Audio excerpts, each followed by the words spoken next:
glow.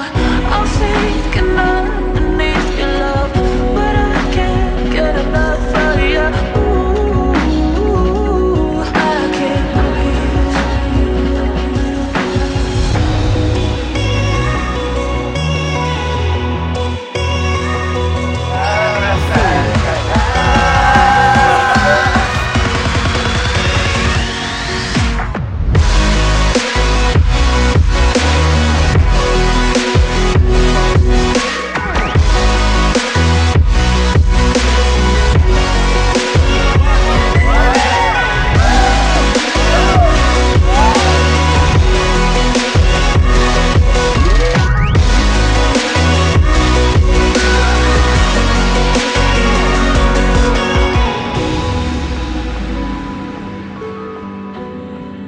Una kaming nagkita ni Ann sa isang reunion at nakita ko sa dinami-dami ng mga babae na nandun, siya yung nag-agaw pansin sa akin.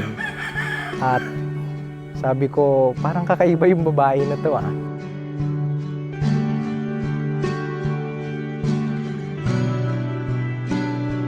Dumating nga yung time na nakapagpa-picture pa kami together and that is our first picture.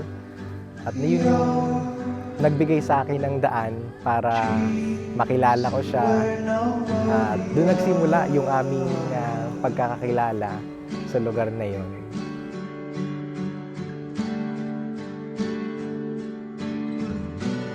So ang pag-ibig po ay hindi lang sinasalita, hindi lang isang damdaming kinisikil. Ang tunay na pag-ibig po ay ipinakikita katulad ng Diyos by demonstration. Makikita at ang magandang balita, thousands of years ago, God demonstrated His love.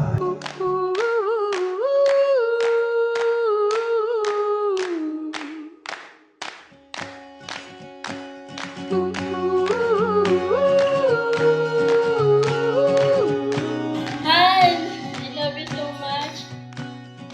I promise to be a best wife para sa'yo.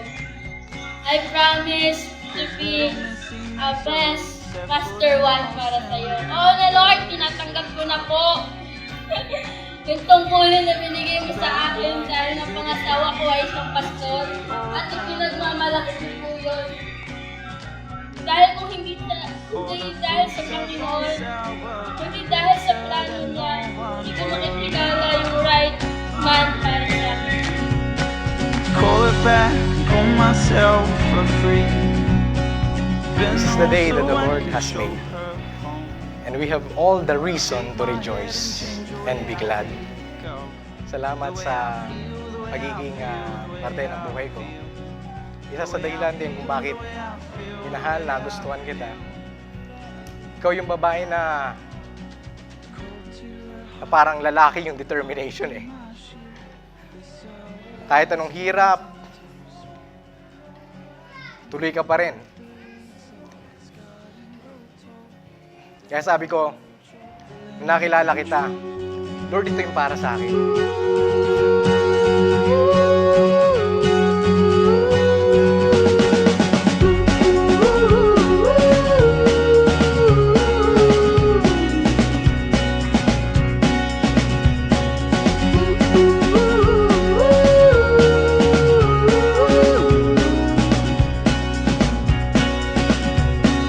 Months will go on like sand to stone. Maybe I'll grow up, maybe I won't. Call it Kasi hindi back, madali yung pull buhay isang myself pastor. for free. Kung ikaw yung magiging pastor's wife ko, So I can show sabi ko kay Lord, shape my head, Lord, siya na yung perfect girl para sa akin. the way I feel, the way I feel, the way I feel, the way I feel, the way I feel.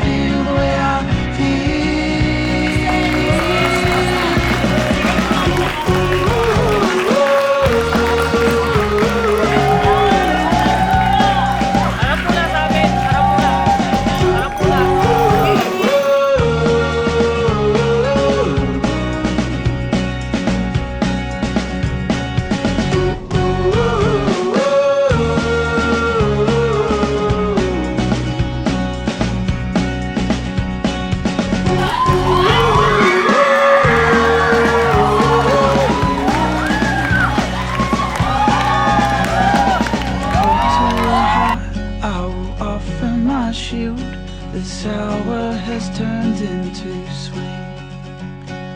Let not the weeds in this garden grow tall, for they will choke the lemon